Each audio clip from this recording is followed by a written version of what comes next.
नमस्कार, मैं भूमिका कलम, tarot card reader, astrologer, life coach और आपको बताती हूँ खास समय पर खास क्या काम करें कि जीवन में सफलताओं का अंबार हो जाए। जी हाँ, और आज हम बात करेंगे हर्षोल्लास की।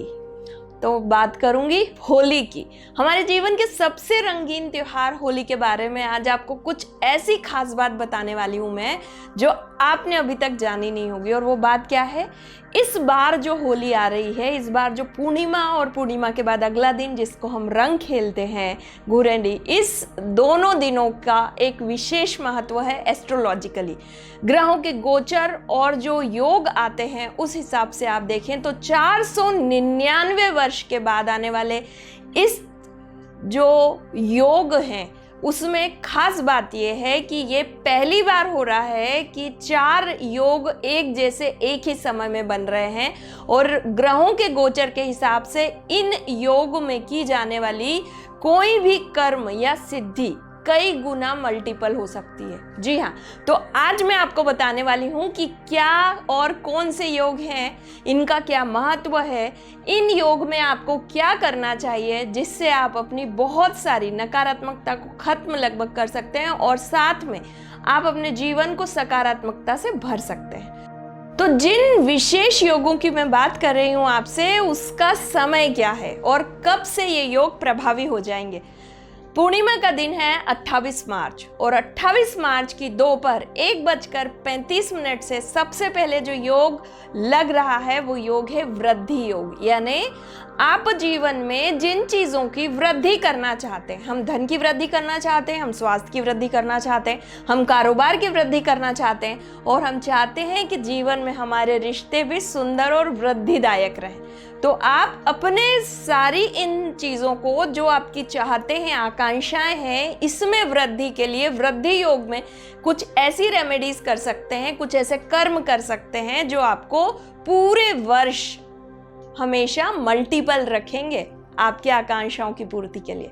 दूसरा योग है सर्वार्थ सिद्धि योग। सर्वार्थ सिद्धि क्या होता है? सर्वार्थ सिद्धि सिर्फ स्वार्थ सिद्धि नहीं है या सिर्फ एक व्यक्ति के लाभ से जुड़ा हुआ नहीं है। सर्वार्थ सिद्धि यानी सभी के अर्थों को जोड़कर जो सबसे महत्वपूर्ण चीज होगी वो सर्वार्थ सिद्धि से प्राप्त की जा सकती है।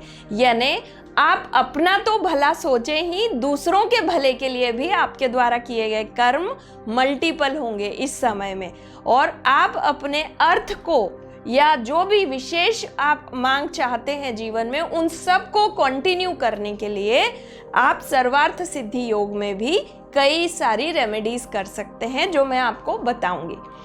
इसके बाद तीसरा जो योग है वो अमृत सिद्धि योग है। अमृत सिद्धि योग कई बार आता है, लेकिन सर्वार्थ सिद्धि और जो दूसरा योग मैंने आपको बताया था उसके साथ अमृत सिद्धि योग होने से आप कोई भी काम करेंगे वो और अच्छा हो जाएगा।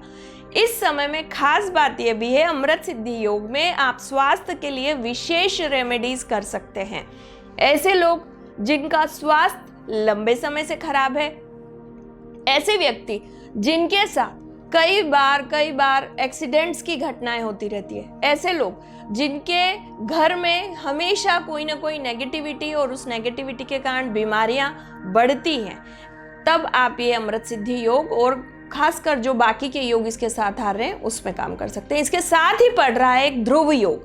ध्रुव योग में भी जो ग्रहों के गोचर है उसमें सबसे अच्छी और सुंदर बात यह है कि आपके द्वारा किए गए काम न सिर्फ मल्टीपल होंगे बल्कि ब्रह्मांड में इन सारी चीज़ों के लिए आपको सकारात्मक ऊर्जा मिलने की जो प्रोसेस है वो बहुत तेज़ होगी। ध्रुव योग में चीज़ों की प्रोसेसिंग बहुत तेज़ हो जाती है, जो काम हम करते हैं वो बहुत तेजी से होता है, जैसे कैटेलाइजर काम करता है, बिल्कुल इसी तरह से।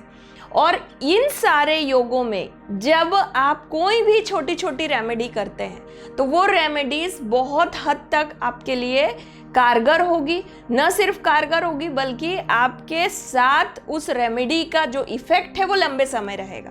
तो आज हम जो बात कर रहे हैं कि 499 साल बाद आने वाले इन सभी योगों को कैसे जीवन में बहुत बेहतर तरीके से किया जाए। सबसे पहले तो आप पूर्णिमा के दिन जो है इस रेमेडीज को शुरू कर सकते हैं, जो मैं अभी बताने वाली हूँ। हम दूसरे भाग में आपको डिटेल्ड रेमेडी बताएंगे, लेकिन अभी मैं जो आपको बता रही हूँ, जो भी होलिका दहन का समय होगा, उस होलिका दहन के समय कुछ विशेष चीज़ों को आप यदि होलिका में विसर्जित करते हैं, डालते हैं, उसको प्रज्वलित करते हैं, तो आपके जीवन से बहुत सारी नकारात्मकता खत्म हो सकती है। इस इतने महत्वपूर्ण समय में, मतलब समझिए कि 499 वर्ष के बाद जब हमें ये योग मिल रहे हैं, तो हमें ऐसा क्या कर गुजरना है कि सारी चीज़ें हमारी आकांक्षाओं के अनुरूप हो जाएं।